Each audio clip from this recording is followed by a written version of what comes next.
प्राचीन भारत के बारे में आज हम पढ़ेंगे। पहला, प्राचीन भारतीय इतिहास के स्रोत में प्राचीन भारतीय इतिहास के विषय में जानकारी मुख्य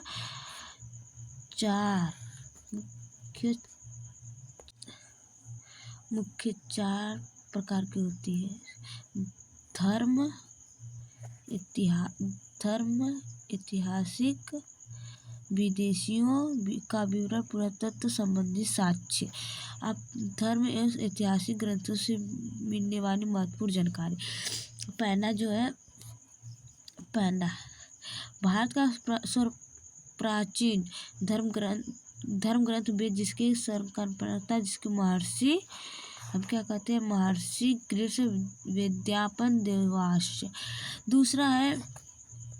दूसरा सबसे प्राचीन वेद ऋग्वेद एवं सबसे बाद वाला वेद, इसको प्राचीन वेद।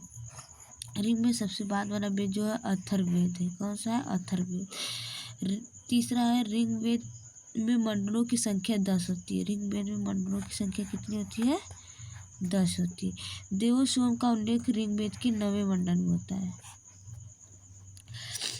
चौथा है ऋग्वेद में सूत्रों एवं श्लोकों की रचनाओं की संख्या 128 से 10,464 और 62 है।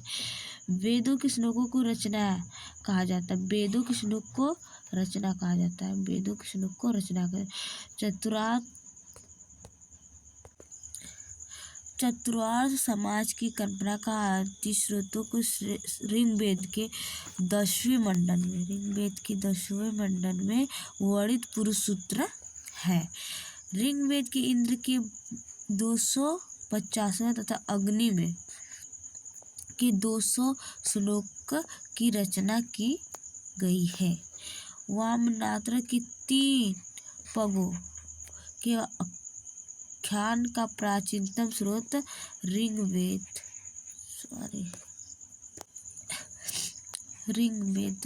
है। गद्य पद वाला वेद यजुर्वेद को कहते हैं। गद्य एवं पदों वाला वेद यजुर्वेद को कहते हैं। भारतीय संगीत का जनक किसे माना जाता है? सामवेद को। रोग निवारण, तंत्र, मंत्र, जादू टोना, साप, वाष्पीकरण, विवाह, प्रेम, साकत, मातृभूमि आदि विविध विषयों से संबंधित वेद को हम अथर्ववेद कहते हैं। कौन सा वेद कहते हैं? अथर्ववेद कहते हैं।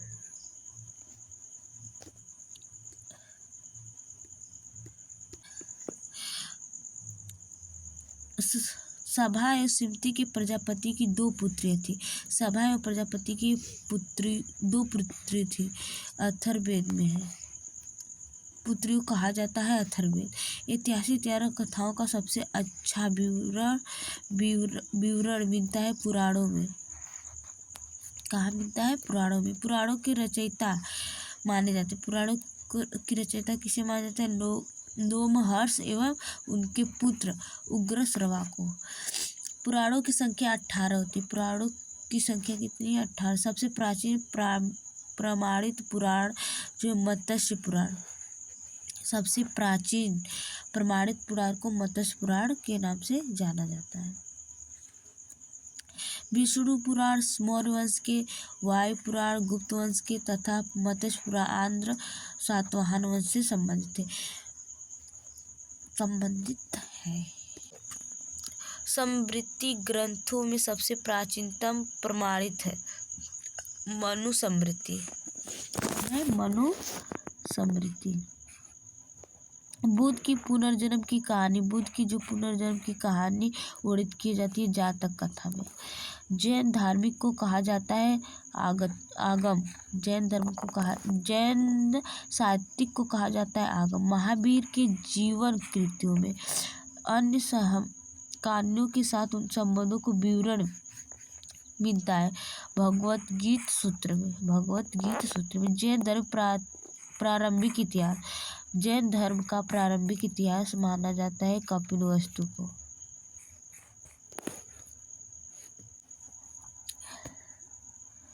अर्थशास्त्र के लेखक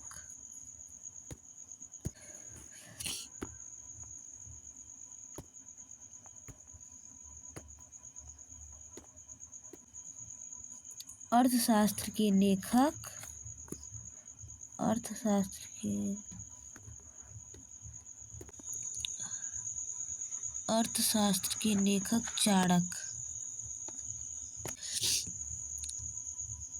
अर्थशास्त्र के लेखक चाणक्य। कौटिल्य विश्वगुप्त अर्थात 15 अधिकरण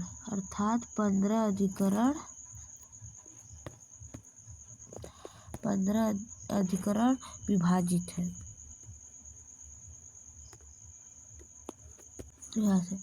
संस्कृत साहित्य में ऐतिहासिक घटनाओं को क्रमबद्ध लिखने सर्वप्रथम